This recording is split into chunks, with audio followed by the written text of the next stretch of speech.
Hey everybody, what's going on? Hexlex here with another Master Duel video for you. So today we've got another viewer special for you all. This one's going to be number 30, viewer special number 30. That's still, like, I know I say this all the time in the viewer specials, but it's like, I can't believe that we're actually, like, we've come this far with the series where we've done like 30 episodes of it. That's super awesome. I'm so stoked for that because the viewer special is a series that I love to do. And I know a lot of you like really like submitting the games in too. So just thank you all for keeping on doing that. Like it's been great. For those of you who are unaware, if this is your first time watching a viewer special video, what exactly we do here, it's pretty simple. What we do is we take a video, usually once every week or two, where I like to show replays from you all, the viewers. I like to do this for multiple reasons. One of the main ones, of course, being that it's just a nice way, I think, to like let you all have your chance to shine. You know, you all give such good feedback in the comments when it comes to like, you know, advice about gameplay and deck building. So like, you know, it's like I feel like this channel is a relatively like collaborative effort with us all trying to help each other improve. So it's like one of the best ways too, I think, to improve in any game is to watch multiple people play. So yeah, for those reasons, I like to give you all a chance to show off what decks you're working with and some cool games with those decks. If you're wondering how you can submit a game to be featured here on a viewer special, it's pretty simple. There's a couple of different ways you can do it.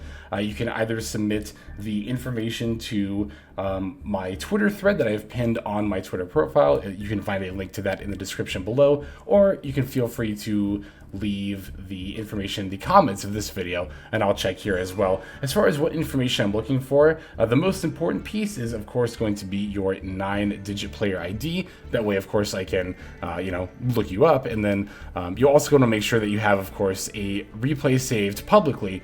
Do make sure that it is saved publicly, because if it's not public, then I'm not going to be able to view it, and I'm not going to be able to feature it either. But yeah, so as long as you've got those, that's pretty much all you need. But some other helpful information when, you know, submitting these is if you want to give a quick little blurb about the matchup, it could be as simple as like, I played this deck versus this deck.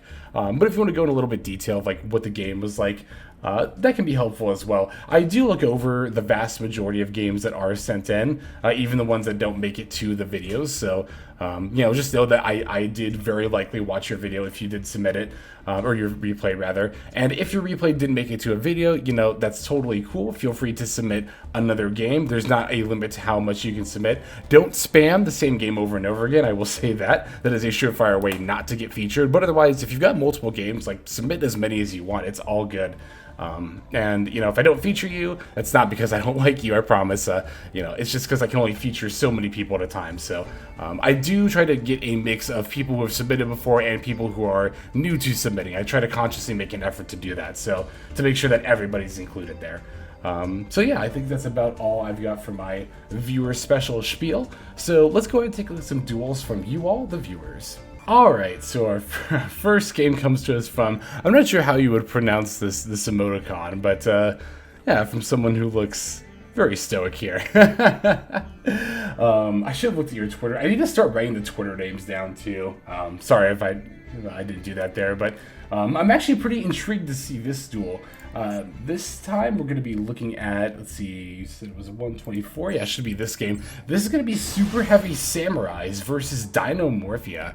Super Heavy Samurai, wow, that's definitely a first. I've not ever encountered this deck on Master Duel personally, although I do know that this deck is about to get some insane support. Like, it just got some insane support in the OCG, so maybe Super Heavy Samurai cards are some cards we should start taking a look at a little more closely here. So looks like our opponent is leading off with a Dinomorphia Diplos. Looks like we shotgun the Maxi in response to that. I don't know enough about Dinomorphia. Do they usually summon with this card on turn 1? Usually I just save the Maxi for when they use their trap card, but I don't know, maybe sometimes they actually do summon with this on turn 1, so. Alright, I'm gonna have to pause for a second here, because there's a couple of these, isn't this one, like, special summon itself from your hand? Okay, yeah. I mean, I did just see it do that, to be fair. But I do actually know a couple of the Super Heavy Samurai cards, because of the Yu-Gi-Oh! Arc V anime, which I watched subbed as it was being released, and was fairly into when it was coming out, so. Okay, looks like they have the Rextrum coming down. I don't know actually how much that's gonna... Whoa, actually, apparently it's not gonna affect it at all. Oh, because we synchroed with our opponent's monster. That's right, that's what Battle Ball does, right? These subs both. Yeah, you synchro with your opponent's monster. I don't know why your opponent cannot activate monster effects. Oh, is it because Battle Ball just has like 100 attack points? Yeah, that's I guess another benefit of playing Super Heavy Samurai against Cynomorphia, right? Is because our monsters have such low attack points, they can actually get under the Rextrum pretty easily there. Yeah, because there's no way our opponent could have. Well, they could have. Hang on, they could have set the Battle Ball's attack points equal to our monster or their monster, right? Huh? Yeah, that's interesting. I don't know why our opponent didn't use Rextrum's effect in response to the Battle Ball. I guess they just didn't know it, huh? Well, if that was the case, then our opponent definitely should have read the card, which I mean I'm guilty of too. But, oh yeah, that's right. They can attack. Well, that's so weird to see it attacking in defense mode. It's so cool though. But yeah, that's of course one of Super Heavy Samurai's big gimmicks is attacking with defense points while in defense mode. That and not having their own spell and trap cards, but stealing the opponent's spell and trap cards.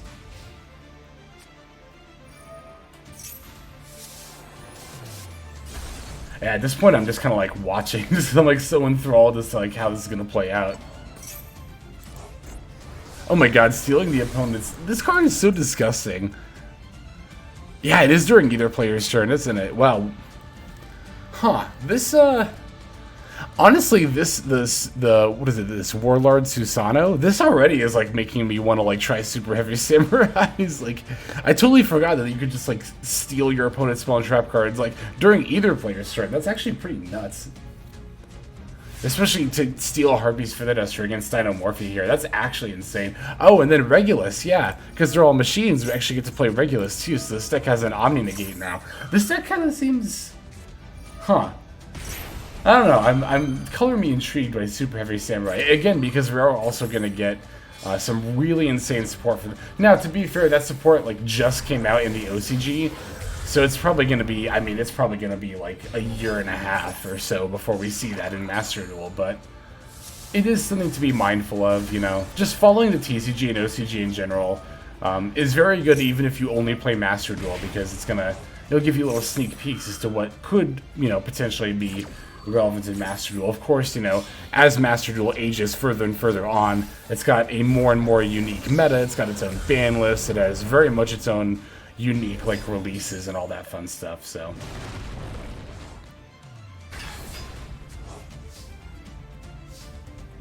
ooh, what is this? Oh wait, hang on, I was about to read what that card was, but I guess it's not going to be super relevant. Baron de Fleur. It's so ridiculous. And then yeah, we even get to negate that effect. Wow, we just like, I was about to say, we just totally grinded our opponent down to nothing there. Holy crap. That was ridiculous. Yeah, definitely thank you for submitting that game, because you've opened my eyes to Super Heavy Samurai. You know, it's funny because I kind of thought of them just as like of a meme deck. I didn't, like, I knew they had the ability to steal like back rows, but I didn't know they could steal it out of your opponent's graveyard and during either player's turn. So this is very much one of the reasons I love the viewer specials, is because I get to see... we get to see not only like decks that are kind of like, you know, not very frequently used on ladder, but also from the perspective of the person playing it, which I think is a very valuable perspective. So thank you very much for your submission. Now let's go and take a look at the next duel. Alright, for our next duel, we have a game featured by Doom Knight here. Looks like they are playing Labyrinth versus RUNICK. And isn't this one like, yeah, this one's like 20 turns, so this is the one, right? It was 122 if I recall correctly, yeah. Just had to reference my notes there for a sec, but yeah. Labyrinth versus RUNICK, definitely a control matchup for the ages. You know, it's funny, when that selection pack first came out, like, I thought Labyrinth was going to be, like, the better deck. I thought Labyrinth was going to be tier 3, and I was like, RUNICK will probably be, like, Rogue, if it even really gets played. Yeah, I definitely underestimated RUNICK when it first came out. So it looks like our opponent's playing a quote-unquote pure read, you know, stun Floodgate variant of RUNICK with the Amano Iwado and the Card of Demise there. But the nice thing about Card of Demise, when they have to set a bunch of cards off of it, is that, you know, at the very least, they don't get to use those Runic Clickaway spells that they set on that turn. So that's nice. Looking at our opening hand, it looks... Wow, that's... I was going to say our hand looks really solid, but those are some... That was a pretty nice extravagant draw. If we have two lovely Labyrinth in our deck. If we only have one, then that was... It's obviously not great to draw, but if we still have another one left in our deck, just getting the Ariana here, I think was pretty solid. And we get the castle too. That's pretty nice. What do we? Yeah, what do we? The Solemn Scolding. That's fine. Oh no! They took the Ariana. Rip. Ah, that's a rip. Yeah, damn. Oh well. Yeah. No more Welcome Labyrinth for us. And they hit the field spell. That's interesting. I think that's wrong, honestly. Well, I don't know, actually. It's... Yeah, no, I think in this situation it was definitely wrong for them to hit the Labyrinth field spell here. Like, if they're worried about losing one of their cards, you could just chain the Destruction to the Welcome Labyrinth. I guess, to be fair, maybe they wanted to use the Runic Destruction on this turn, but I definitely would have hit one of the back row that got set. That's just me, personally, but, I don't know, I think our opponent made a slight misplay there. I don't think it is going to hugely affect the course of the duel, but just my opinion there.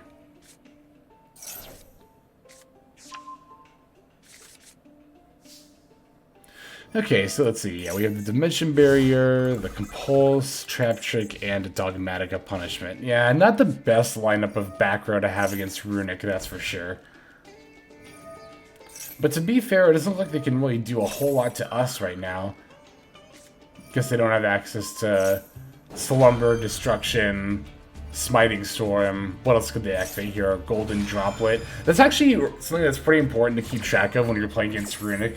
Especially if you're trying to figure out like what all they have and what all they have access to. You gotta keep in mind that like Runic is really only able to mill you based on what you have on the board, right? So like in that current situation, or in that previous situation rather, where you didn't have any monsters to play, yeah, you can see our opponent wasn't really able to mill or able to do their stuff until we put a monster in play for them to Flashing Fire.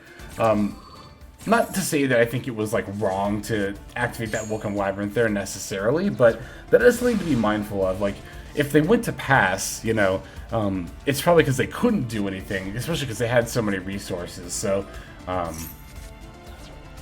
yeah, just kind of keeping in mind like what all like we're representing and what all that means the Runic opponent is able to use. That can actually be like, I don't really do this too often, but occasionally there are times where if your opponent's playing like a Runic Floodgate deck and you know they're doing that, you can kind of, wow, we have Imperial Iron Wall. I wasn't even paying attention when we set that. That's disgusting. Wow, that's disgusting. Wow. We actually have the tech for them. Imperial Iron Wall. How do I feel about that card in this format? What does that hit? That hits Runic, that hits Sword Soul, Tenyi, kind of. It hits them enough, I think. Kind of.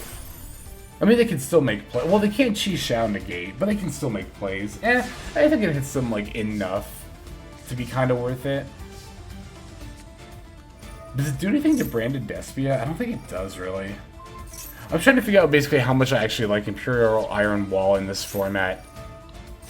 I don't know. I'd have to think about it some more. I'd have to like really look at all the top decks and see what all it hits.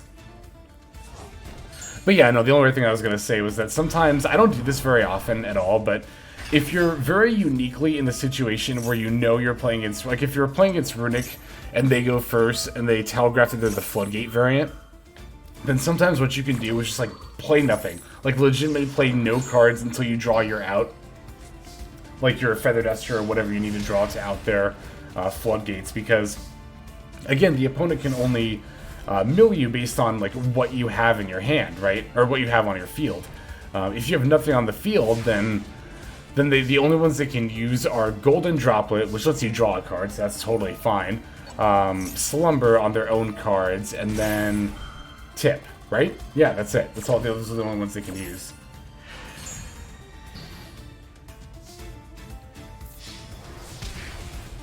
Alright, looks like we are on lovely Labyrinth beatdown here. Yeah, this is the other thing too, like, and this is another thing I've seen people in the comments say, not very often, but sometimes, is like, you know, oh, if I see RUNICK flip Floodgates, then I just, like, scoop immediately. I don't know, it's one thing to be said if you don't want to, like, if you don't have the time to play a long drawn-out game, that's fine, but, like, you know, if you're, like, in the interest of learning, like, how to actually play through decks like Floodgate-based decks, like, I definitely would not scoop the second a Floodgate card is get flipped. I said this all the time when Eldritch was the Floodgate turbo deck of the format, right?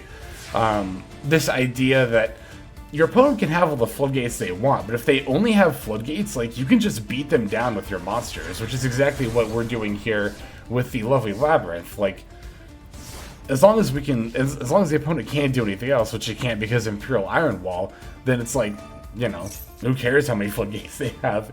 But we've seen this even with, like, Mathmech, too. Like, I had that Mathmech game where my opponent had, you know, there can be only one. I just set on the Heat Soul and just did Heat Soul beatdown, you know, while preventing their fountain draws. Or that other game we played, Mathmech versus RUNICK, where we were able to use the Imperm on Imano, Iwado, and then also there can only be one to lock them out of locking us out. So, yeah, I don't know. It's like, I think a lot of people see these cards on the opponent's side of the field and then just immediately assume they've lost the duel. It's definitely not the case. And this is also speaking from somebody who played Floodgate decks a lot in the TCG. Like, as somebody who used to play a lot of Floodgate decks, like, I can very much assure you that having Floodgates up is not an auto-win. There were a lot of decks where I would have Floodgates up and I'd still be sweating pretty hard as my opponent was doing stuff. I'm thinking mostly back to when I played, like, Cleaforts with Vandy's Emptiness and Skill Drain. Did I play Skill Drain in that deck? I don't remember, actually.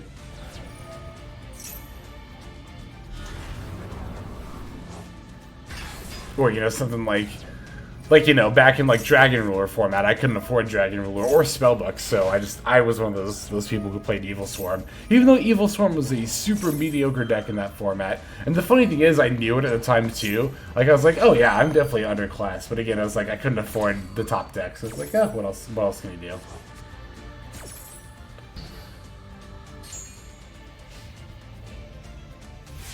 Alright, they're only at 300. If we can draw, like, any monster we can summon, nah. Yeah, I was gonna say, we can't attack in a Jerry, otherwise we lose our lovely Labyrinth. But we do have the Compulse, and it's not like the opponent's gonna be able to summon other monsters, so.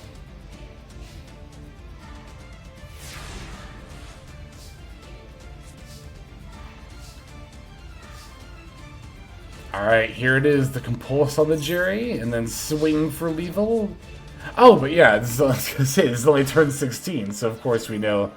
Yeah, because I think this duel went on for, what, 20 turns? How many cards do we have left in our deck, actually? 7? They have, what, 21? Okay.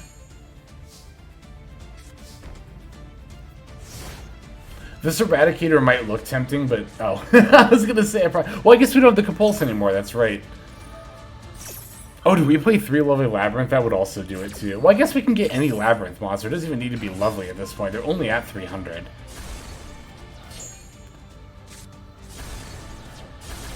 Yeah, I was on the mind track that we still had Compulse, and I was about to say we just Compulse Jerry and then swing with Lovely Labyrinth. But I guess we also get Lovely Labyrinth back, so I guess this really just goes to show how little I know about Labyrinth. To be fair, I've really only played them for, like... I really only had, like, one session actually playing them for the initial deck profile I did. Labyrinth is definitely a deck that I will plan on coming back to a good bit more when the newer support comes out for it. What is it? Big Welcome Labyrinth and then the lovely Lady of the Labyrinth, I believe? Yeah. Alright, looks like the opponent has now officially completely run out of resources. That Imperial Iron Wall did a lot. Well, of course, I mean, we're playing against RUNICK. Of course, it did a lot of work, but... And there it is, finally the last bit of damage to finish them off. So thank you very much for your submission, Doom Knight. Now let's go ahead and take a look at the last duel we have lined up for this viewer special. Alright, our last duel for this viewer special comes to us from Best Toad. Aw, we're pouring one out for Totally Awesome here. Yeah, Sad to see it go because of sprites, but probably needed to go because of sprites. But in any case, Best Toad has a game where they are playing a Penguin deck versus RUNICK Orchest. So definitely eager to see this one here. I think, funnily enough, when I did my Crusadia Theme Chronicle deck, I played against penguins, and somebody was asking for like more penguin gameplay. So here it is. Gonna have to read all these penguin cards. Let's see. Yeah, this one I'm not familiar. Oh, this was used in the Arc V anime. I was about to say I was not familiar with it at all, but no, this one I forgot this is technically a penguin monster. So penguins can. Oh yeah, duh. Of course penguins can synchro now. Duh. What am I saying? They've got the yeah, Penguin Brave. All right.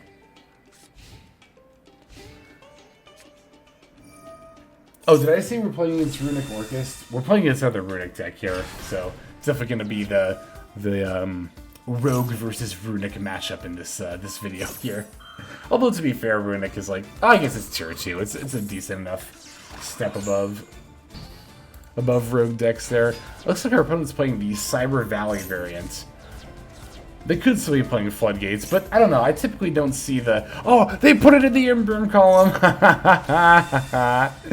Yeah, I just caught that there. They put their golden droplet in the Imperm column. That actually could hugely matter if they don't have a third RUNICK spell to play here with the Fountain. Although I guess we're going to Ash them anyway, so... What did they discard? Oh, Orchis Symbol Skeleton, right.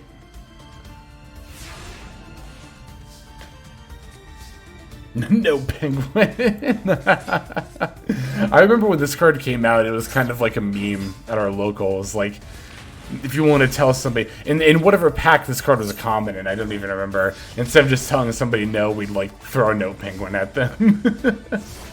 Oh, good times. But yeah, not sinking for Penguin Brave there, although we don't have a penguin soldier, so I guess... I don't know actually enough about penguins as an archetype. I know they have some flip stuff, but isn't this card like only good with exactly a penguin soldier? I feel like, I don't know, I feel like penguins might have needed a bit more than even Penguin Brave can offer here. Well, I guess to be fair, you special summon the penguin soldier from your deck, so... I guess, no, I did forget that. Never mind. Oh no, I just realized, yeah... This deck doesn't have Totally Awesome anymore, or it won't here pretty soon. That's really sad. Yeah, it's I don't know. It's a bit of a shame with Totally Awesome. I've seen some people, mostly people who play in the TCG because Totally Awesome is still legal in the TCG. Like, hey, why don't you just let sprites have a chance with Totally Awesome? Don't pre-hit it. I mean, I don't know. I don't know enough about the format to know, like, how much we could have gotten away with that, but I think Union Carrier definitely had to go. I think pretty much everybody, universally agrees with that one. But it is a shame that, so many, like, other water decks just lose access to Totally Awesome, and even non-water decks, like, oh, what was the one? Because I was looking at all the different decks that played. Oh, it was Fluffles. Yeah, Fluffles. Lose out on Totally Awesome, which somebody was saying that, like, that's their huge, like, turn 1 play. That they pretty much don't have a turn 1 play without Totally Awesome. Well, Bahamut Shark into Totally Awesome, I think, but...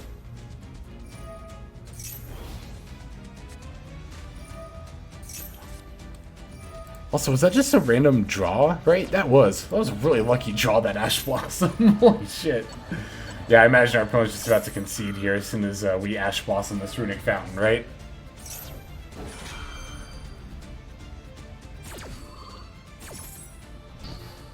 Wait for it. Yep, there it is. Hey, it's almost like I was psychic or something, but thank you very much for that game, Best Toad. We love seeing those cute little penguins in action. Alright, so that's going to do it for this viewer special. Thank you all so very much for watching, and thank you all everyone who submitted games. Again, regardless if they got featured or not, I'm very appreciative, and I very, very likely viewed your game, even if it didn't get featured here. And of course, as I mentioned in the beginning, feel free to submit as many games, different games, as you would like to be featured here. But like I said, that's going to do it, so let's go move now to the outro. Alright everybody, thank you so much for watching all the way to the very end of the video like this. That means a whole lot to me. Not just personally, but it's also a great way of supporting the channel as well. If you're interested in supporting the channel in other means, you can of course feel free to comment and or subscribe right here on YouTube. I'm always looking to the comments section. You guys leave some pretty awesome feedback as far as like constructive criticism goes when it comes to deck building, gameplay, channel content, all that stuff. So feel free to leave your opinion down there. I will be sure to take a look at that there. And then subscribing is going to be the best way to get notifications of when these videos drop. That does happen every day, by the way, so if you're looking for daily Master Duel content, you've come to the right place. And there are more places where you can get some daily Master Duel content. If you check out the description below, follow the top link over to my Patreon page. There for just $5 a month, which is as much as you pay for a booster pack, you'll find a lot more value than a pack full of filler over there. We've got some previews for content upcoming here on the channel. We've got some exclusive games that are only posted over on Patreon over there. We've got some Q&As, and then you can also have your name featured in this lovely credit sequence where I thank all of the people who are helping contribute over there on Patreon. It's a huge support to the channel, and it really means a lot as well. So thank you everyone who is donating that is featured here on screen. And again, you know, it's not just a pure donation, you do get some more daily Master Duel content over there just for being a part of the Patreon. But I think that's about all the time that I have for today's video. Once again, I just want to thank you so very much for sticking all the way to the end of the video. Again, it just means a lot as I do put a decent amount of work into getting these videos out every single day. But that's about all the time that I've got for now. So without further ado, this is XLex. I'm signing out, and I hope you have a fantastic day.